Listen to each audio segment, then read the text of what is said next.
అన్నదాత అన్నదాత మీ అన్నదాత చెమటోడ్చి ఆహారాన్నందించే రైతన్నా అనునిత్యం నీ కండదండగా నిలిచే నేస్తం ఎవరన్నా అన్నదాత అన్నదాత మీ అన్నదాత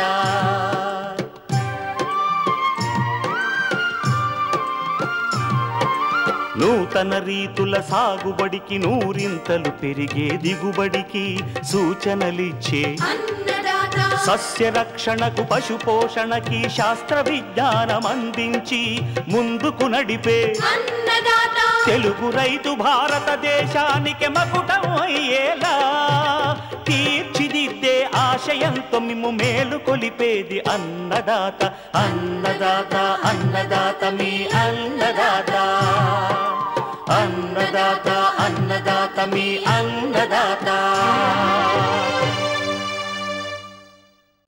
అన్నదాత ప్రేక్షకులకు నమస్కారం. ఈనాటి ముఖ్యాంశాలు: మామిడి తోటల్లో పోషక యాజమాన్యం, మిరపలో నల్ల తామర రసం పీల్చు పురుగులు నివారణ, కందలో కాండం కుళ్ళు ఆకుమచ్చ తెగుళ్లు నివారణ, ఇంకా జై కిసాన్ వ్యవసాయ సమాచారం.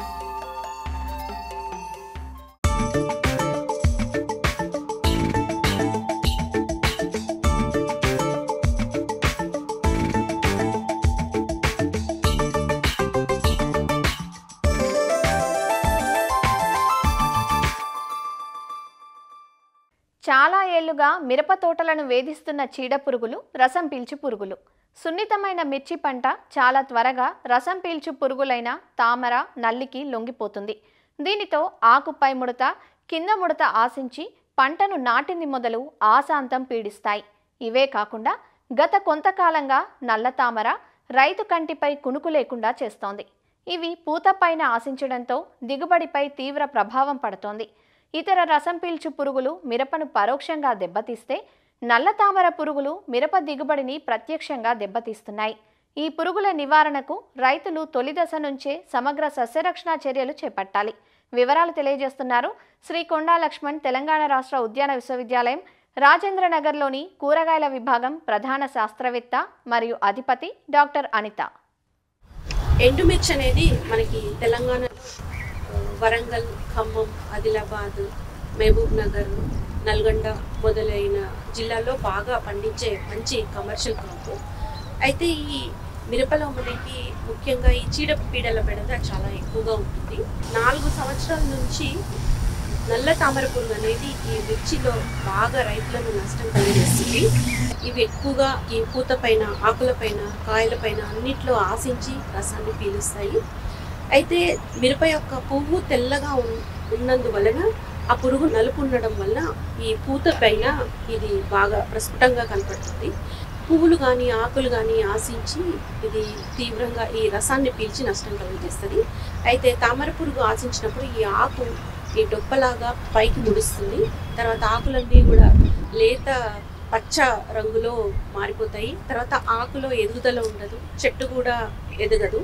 ఇక కాయలు, పూత అంతా కూడా రాలి పడిపోతుంది. ఈ కాయలు కూడా గిరస పడిపోతాయి. తర్వాత ఈ తోటంతా కూడా కాయ లేకుండా ఈల్డ్ తగ్గిపోయి రైతుకు చాలా నష్టం కలుగజేస్తుంది.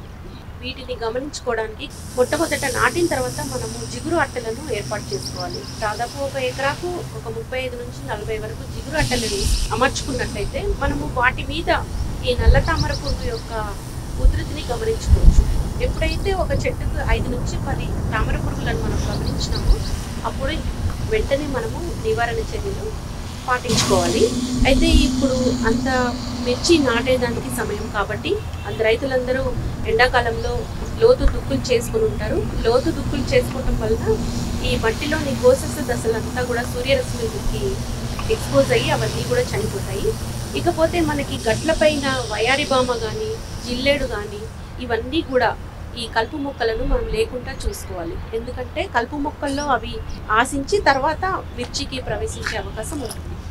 ఇక మిర్చి పంట వేసేటప్పుడు మనము 10 వరుసలు మిరప, 3 వరుసలు జొన్న కానీ మొక్కజొన్న, ఒక వరుస బొబ్బరగాన్ని వేసుకున్నట్టయితే మిర్చిలో మంచి మిత్ర పురుగులు ఎక్కువయ్యే అవకాశం ఉంటుంది. ప్రధాన పొలం తయారు చేసుకున్నప్పుడు మనము ఇప్పుడు వేప పిండి మనం ఎకరానికి ఒక 200 కిలోల చొప్పున వేసుకోవాలి. అయితే బాగా చివికిన పశువుల ఎరువులు మెటారైజియము, వర్టిసీలియం లాంటి జీవశిలీంధ్రాలను కూడా మనము ఒక 100 కిలోలకి 2 కిలోల చొప్పున ఇవి వేసుకున్నట్టయితే మనకు మట్టిలో ఏమైనా కోశస్థ దశల్లో మిగిలిన ఈ నల్ల తామర పురుగు కాస్త చనిపోతుంది. ఇకపోతే రైతులందరూ కూడా సామూహికంగా చేపట్టినట్టయితే ఆ పురుగు యొక్క ఉధృతి తక్కువ అవుతుంది. ఇక ప్రధాన పొలంలో పురుగు ఆశించిన తర్వాత ఒకటే రకమైన పురుగు మందు చాలాసార్లు పిచికారీ చేసినట్టయితే దానికి రెసిస్టెన్స్ వచ్చే అవకాశం ఉంటుంది. అయితే దాన్ని రాకుండా మనము పురుగు మందులను మార్చి పిచికారీ చేసుకోవాలి. అయితే ఈ నల్ల తామర పురుగు నివారించుకోవడానికి మనకి ఈ మధ్య కాలంలో CIBRCలో రిజిస్టర్ అయినటువంటి ఐసోసైక్లోసీరం కానీ ఫ్లూక్సమెటమైడ్ కానీ 0.8 మిల్లీలీటర్లు లీటర్ నీటికి లేదా బ్రూఫ్లానిలైడ్ అనేది 1.6 మిల్లీలీటర్లు లీటర్ నీటికి కలిపి మనం పిచికారీ చేసినట్టయితే ఈ నల్ల తామర పురుగుని మనము నివారించుకోవచ్చు. నత్రజని ఎరువులను తక్కువగా వాడాలి. నత్రజని ఎక్కువైనా కానీ ఈ పురుగు ఉధృతి, ఈ పురుగనే కాదు ఏ పురుగు ఉధృతి అయినా చాలా ఎక్కువగా ఉంటుంది. ఈ విధంగా మనం నల్ల తామర పురుగు కానీ లేదైనా మామూలు తామర పురుగుని కూడా మనము సమర్థవంతంగా నివారించుకోవచ్చు. మిరపలో మనకి నల్లి కూడా ఎక్కువగా ఆశిస్తుంది. అక్టోబర్, నవంబర్ నుంచి జనవరి మాసం వరకు మనకి ఈ నల్లి అనేది ఎక్కువ ఆశిస్తుంది. నల్లి ఆశించినప్పుడు ఆకు కింద ముడుచుకొని పోతుంది. అయితే దీని నివారణకి మనకి ఈ క్లోర్ఫెనాపైర్ కానీ స్పైరోమెసిఫిన్ 1.5 మిల్లీలీటర్లు లీటర్ నీటికి లేదా ఓమైట్ 3 మిల్లీలీటర్లు లీటర్ నీటికి చొప్పున మనము పిచికారీ చేసుకోవాలి. పురుగు యొక్క ఉధృతి తీవ్రంగా ఉన్నట్టయితే అబాసిన్ అనే మందు 1 మిల్లీలీటర్లు లీటర్ నీటికి లేదా స్పైరోటెట్రమైట్ అనే మందు 2 మిల్లీలీటర్లు లీటర్ నీటికి కలిపి మనం పిచికారీ చేసుకున్నట్టయితే ఈ ఎర్రనల్లిని నివారించుకోవచ్చు. కొన్ని ప్రాంతాల్లో మనకి చలి ఎక్కువగా ఉన్నప్పుడు మనకి పేనుబంక అనేది ఎక్కువగా ఆశించి నష్టం కలుగజేస్తుంది. ఆకుల దగ్గర గుంపులుగా చేరి తల్లి పురుగులు, పిల్ల పురుగులు రసాన్ని పీల్చి నష్టం కలుగజేస్తాయి. అయితే దీని నివారణకి మనకి ఇమిడాక్లోప్రిడ్ అనేది 0.5 మిల్లీలీటర్లు లీటర్ నీటికి లేదా ఫిప్రోనిల్ అనే మందు 2 మిల్లీలీటర్లు లీటర్ నీటికి కలిపి మనం పిచికారీ చేసుకుంటే ఈ పేనుబంకని సమర్థవంతంగా మనము నివారించుకోవచ్చు. కొన్ని ప్రాంతాల్లో ఈ తెల్లదోమ అనేది ఎక్కువగా ఆశించి నష్టం కలుగజేస్తుంది. తెల్లదోమ అధికంగా ఉన్నప్పుడు అసిటమప్రిడ్ అనే మందు 0.2 గ్రాముల లీటర్ నీటికి కలిపి మనం పిచికారీ చేసుకోవాలి. రసం పీల్చే పురుగులు ఈ పేనుబంక కానీ, తామర పురుగులు కానీ, నల్లి కానీ, తెల్లదోమ కానీ ఇవన్నీ కూడా ఈ వైరస్ని వ్యాప్తి చేస్తాయి. ఇవి వెక్టార్స్, వాహకాలుగా పనిచేస్తాయి. అయితే ఈ పురుగులన్నిటినీ కూడా మనము ఈ జిగురు అట్టల పైన మనము వాటిని గమనించుకున్నట్టయితే ఈ పురుగులను మనము కొంతవరకు మానిటర్ చేసుకొని తర్వాత వాటిని తగిన పురుగు మందులను మనం వాడినట్టయితే వాటిని సమర్థవంతంగా కంట్రోల్ చేసుకోవచ్చు. అయితే జిగురు అట్టలు ఏర్పాటు చేసినప్పుడు మనం ఆ జిగురు అట్టలను కరెక్ట్గా క్రాప్ లెవెల్లోనే పెట్టాలి. క్రాప్ లెవెల్ కన్నా పైకి పెట్టినట్టయితే మనకు పెస్ట్ పాపులేషన్ అనేది కరెక్ట్గా మనం మానిటర్ చేయడానికి రాదు. మిరప పంట ఏ ఎత్తులో ఉంటుందో ఆ జిగురు అట్టలను కూడా అదే ఎత్తులో మనము పెట్టుకొని మనము ఈ పురుగులన్నిటినీ కూడా అన్నీ గమనించుకొని దాని తర్వాతనే పిచికారీలు చేసుకున్నట్టయితే తర్వాత కంచె పంటలాగా జొన్న కానీ మొక్కజొన్న కానీ వేసుకోవాలి. లద్దె పురుగులకు ఈ బంతి పంటను వేసుకోవాలి. ఈ విధంగా మనము సమగ్ర సస్యరక్షణ చర్యలను పాటించినట్టయితే ఈ రసం పీల్చే పురుగులన్నిటిని కూడా సమర్థవంతంగా నివారించవచ్చు.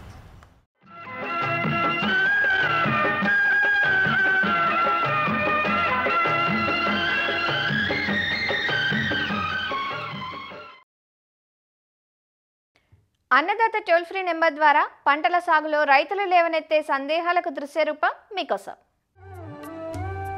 వరి నాటి 2 రోజులైంది. ఈ పైరులో కలుపు నివారణ మందుల గురించి తెలియచేయండి అంటూ అడుగుతున్నారు పల్నాడు జిల్లా ఎడ్లపాడు నుంచి నాగరాజు.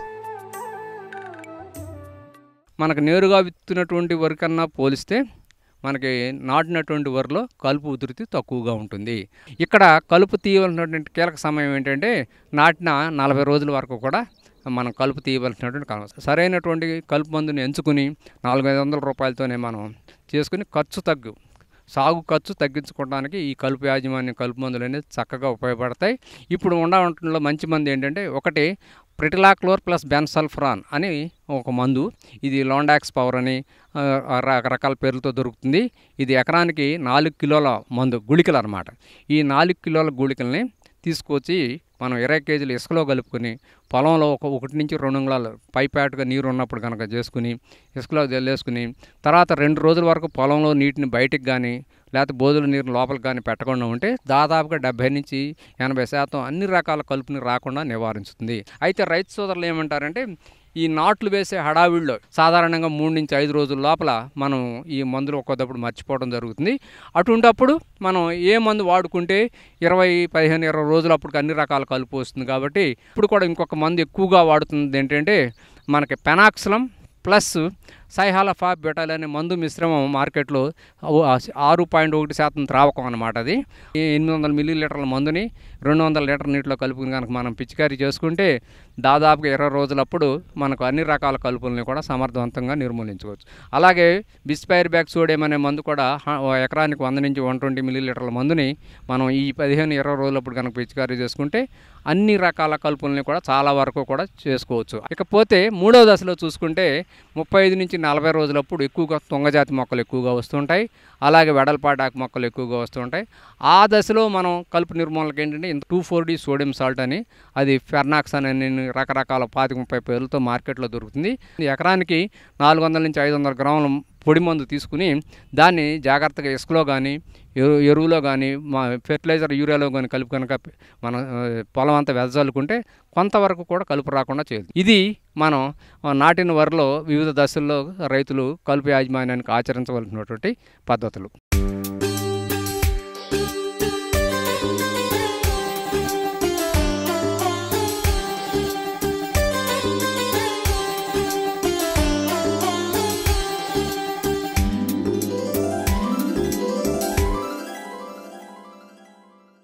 కంద మన ప్రాంతంలో సాగు చేయబడే దుంప పంటల్లో ఒకటి. ఆంధ్రప్రదేశ్లోని ఉమ్మడి గోదావరి జిల్లాలు, కృష్ణా, గుంటూరు, విశాఖ జిల్లాల్లో కంద విస్తీర్ణం ఎక్కువగా బరువు నేలల్లో సాగు చేస్తుంటారు ఈ పంటను. ఇప్పుడు కురుస్తున్న వర్షాలకు అధిక తేమ కారణంగా కందలో కాండంకుళ్ళు, ఆకుమచ్చ తెగుళ్లు సోకే అవకాశం ఉంది. కంద పంటను ఎప్పటికప్పుడు గమనించుకుంటూ ఈ తెగుళ్లు కనపడిన వెంటనే నివారణా చర్యలు చేపట్టాల్సి ఉంటుంది. కందలో కాండంకుళ్ళు, ఆకుమచ్చ తెగుళ్ల లక్షణాలు, నివారణకు పాటించాల్సిన చర్యల గురించి వైఎస్ఆర్ ఉద్యాన విశ్వవిద్యాలయం, పశ్చిమ గోదావరి జిల్లా కొవ్వూరు ఉద్యాన పరిశోధనా స్థానం ప్రధాన శాస్త్రవేత్త డాక్టర్ మమత నుంచి తెలుసుకుందాం. ముఖ్యంగా ఇటీవల పడినటువంటి అధిక వర్షాల వలన ఈ కంద పంట అనేది చాలా వరకు కూడా తెగుళ్ళకి గురై ఎక్కువ నష్టానికి గురవటం అనేది గమనించడం జరిగింది. ముఖ్యంగా ఏంటంటే ఎక్కడైతే ఎక్కువగా కంద వేయటం జరిగిందో ముఖ్యంగా బరువైన నేల కావటం వల్ల ఈ కాండం కుళ్ళు అలాగే ఆకుమచ్చ తెగుళ్ళు అనేవి తీవ్రమైనటువంటి నష్టాన్ని కలిగజేయటం అనేది గమనించింది. ఈ కాండం కుళ్ళు ఆశించినప్పుడు కాండము కింద భాగంలో గోధుమ రంగు మచ్చలు ఏర్పడి క్రమేణా అక్కడ కుళ్ళు ఏర్పడి ఆ మొక్క అంతా కూడా వాలిపోవటం, అలాగే దుంప భాగంలో ఈ కుళ్ళటం అనేది గమనిస్తూ ఉంటాము.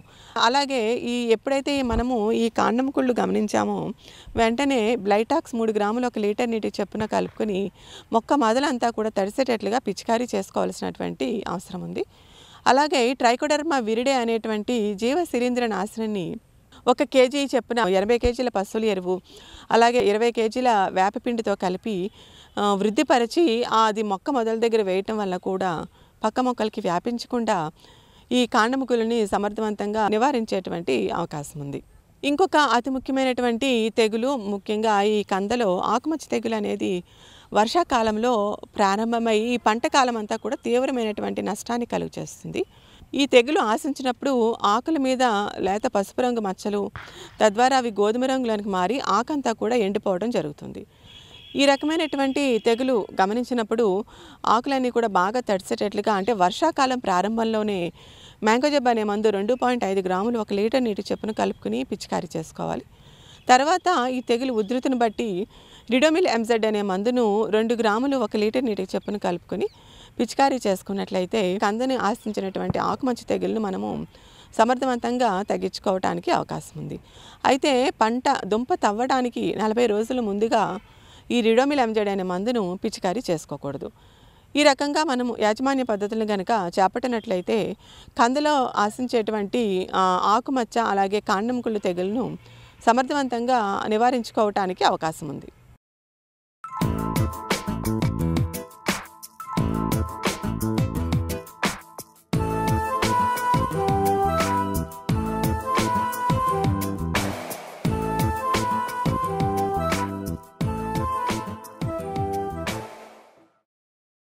పండ్ల తోటల్లో అధిక విస్తీర్ణంలో సాగులో ఉంది మామిడి.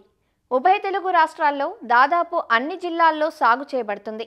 మామిడిలో మంచి కాపును పొందాలంటే తోటల్లో ఎరువుల యాజమాన్యంపై శ్రద్ధ పెట్టాలి. పోషకాలను సకాలంలో అందించలేకపోతే పూత పిందె రాలిపోయి దిగుబడి తగ్గే అవకాశం ఉంటుంది.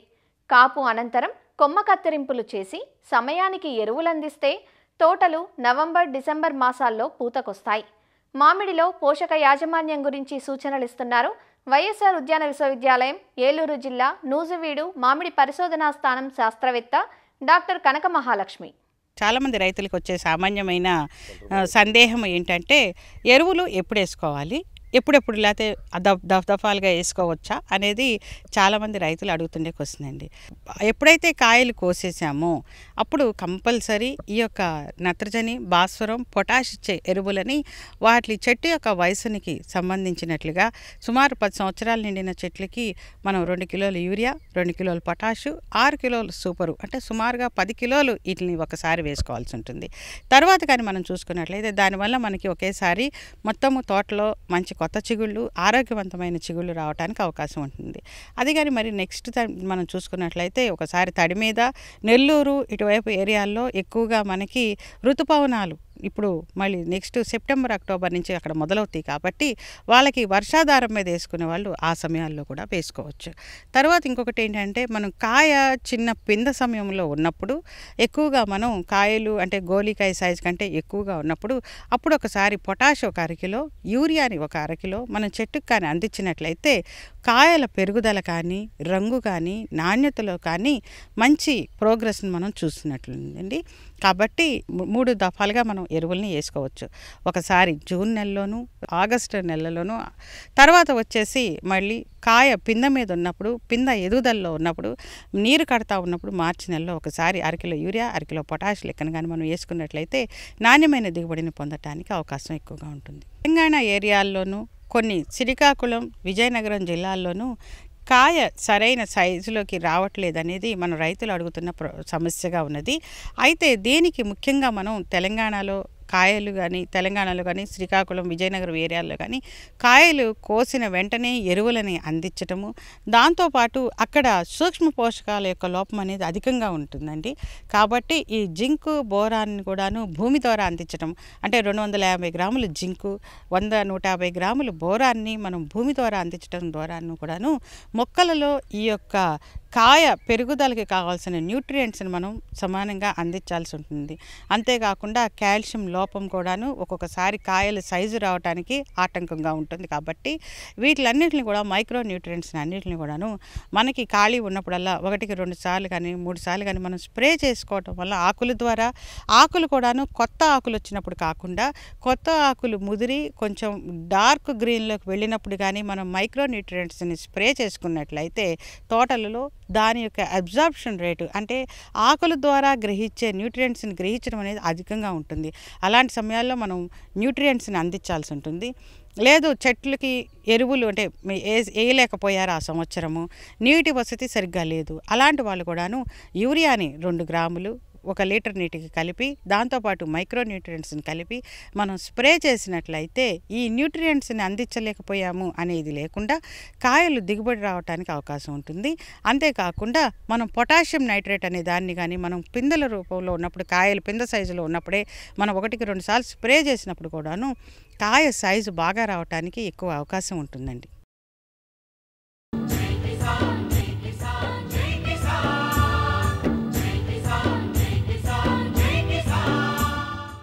వ్యవసాయ సమాచారం ఇప్పుడు జై కిసాన్లో చూద్దాం. ఆంధ్రప్రదేశ్లోని పార్వతీపురం మన్యం జిల్లాలోని కేవీకేని ఉద్యాన విద్యార్థులు సందర్శించారు. రావెప్లో భాగంగా గరుగుబిల్లి మండలం ఉల్లిభద్ర ఉద్యాన విద్యార్థులు రస్తాకుంటుబాయి కేవీకేని సందర్శించి అక్కడి శాస్త్రవేత్తలు పండిస్తోన్న వివిధ రకాల పంటలు, వాటి వివరాలు సేకరించారు. అలానే సమీపంలోని ఆయిల్ పామ్ ఫ్యాక్టరీని సందర్శించి నూనె తయారీ విధానంపై అవగాహన పెంచుకున్నారు. ఎప్పుడు తరగతి గదుల్లోనే కాకుండా బయట ప్రాక్టికల్గా ఎక్స్పోజర్ అవుదామని మేము ఈ విజిట్కి వచ్చాము.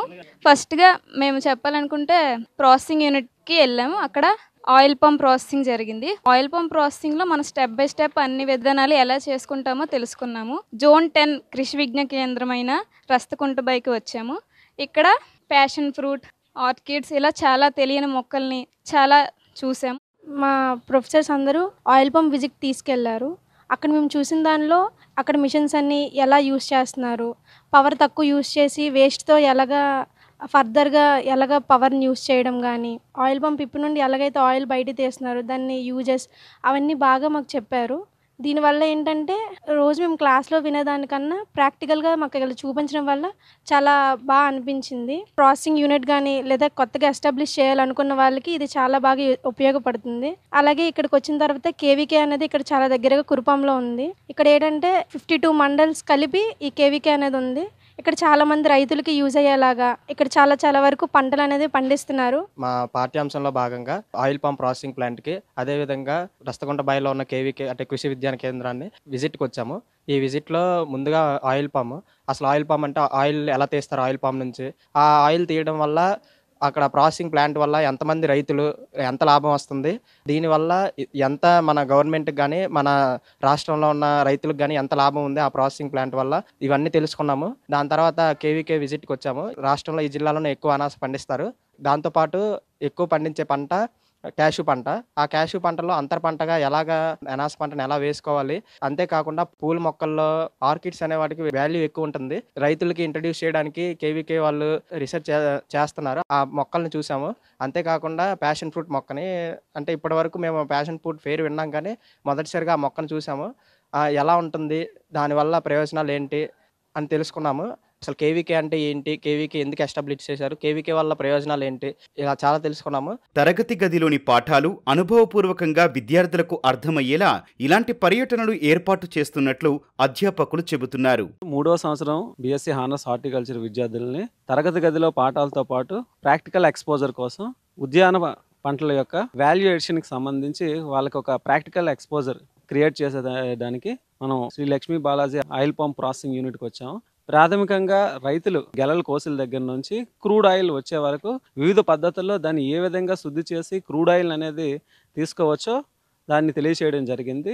అదేవిధంగా కేవీకే రస్తకుంటబాయి, ఈ కేవీకేని పిల్లలకి ప్రాక్టికల్ ఎక్స్పోజర్ కొరకు తీసుకురావడం జరిగింది. ఈ ఎక్స్పోజర్ విజిట్లో భాగంగా పిల్లలకు కూడా శాస్త్రీయంగా, సాంకేతికంగా కూడా ఏ విధంగా అయితే పంటలను పండిస్తున్నారు, ఫీల్డ్ లెవెల్ డెమాన్స్ట్రేషన్స్ ఎలా జరుగుతున్నాయి, సో ఇవన్నీ కూడా చాలా చక్కగా ఎక్స్ప్లెయిన్ చేయడం జరిగింది.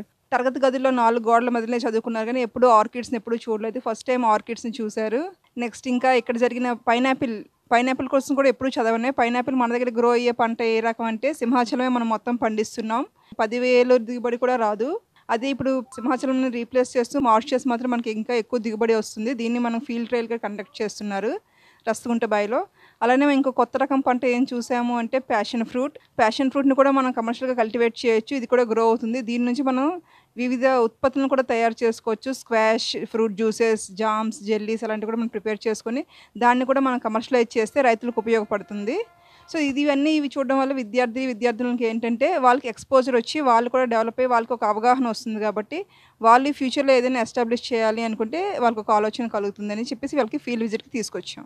క్షేత్రస్థాయి పర్యటనలు విద్యార్థుల భవిష్యత్ ప్రణాళికలకు చక్కగా ఉపయోగపడతాయని, అలానే సొంత మార్కెటింగ్ అవకాశాలను సైతం పెంపొందించుకునే అవకాశం ఏర్పడుతుందంటూ శాస్త్రవేత్తలు వివరించారు.